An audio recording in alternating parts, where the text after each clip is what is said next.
the sound of something enormous hovering over the dark water. Two men frozen at the edge of the river as a bluish light illuminates the trees. A metallic oval object floating silently above the ground. Three gray figures gliding slowly through the air, with long arms and hands shaped like pincers. The men are pulled into the craft, while a floating device, resembling a large mechanical eye, scans their bodies.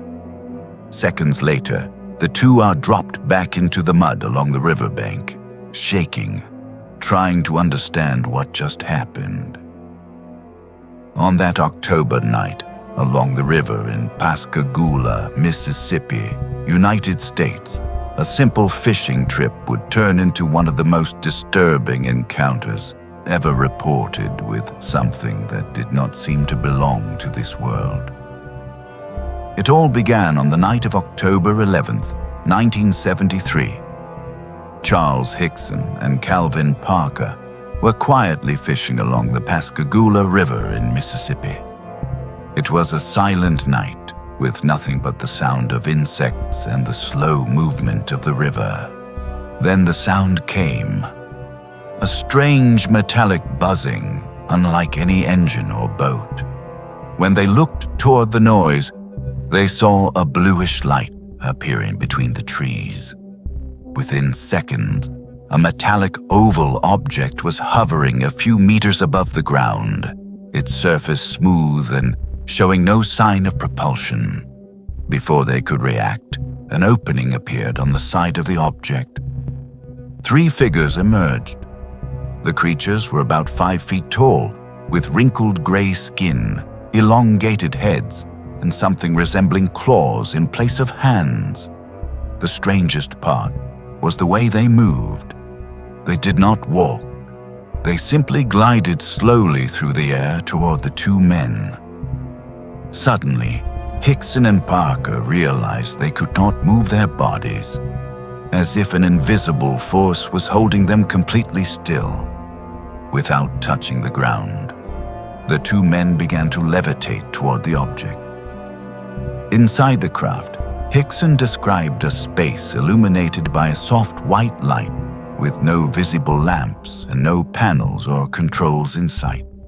The surfaces were smooth and curved, and the silence was absolute. Then the device appeared, a floating object resembling a large mechanical eye began moving slowly around Hickson's body. He later described the sensation as if every part of his body was being examined at the same time.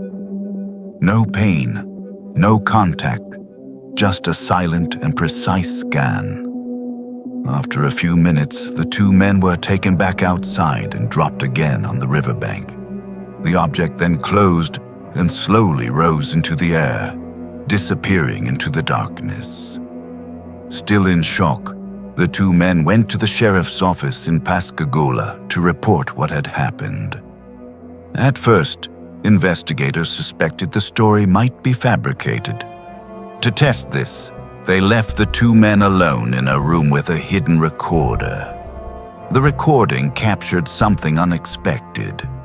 Unaware they were being recorded, Parker kept repeating in panic that he did not want to go back near the river, while Hickson tried to calm him down.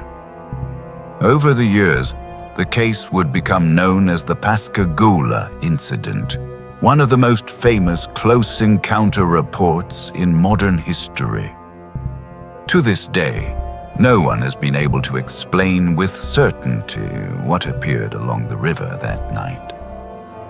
But Hickson and Parker kept exactly the same story for the rest of their lives, insisting that everything that happened was real.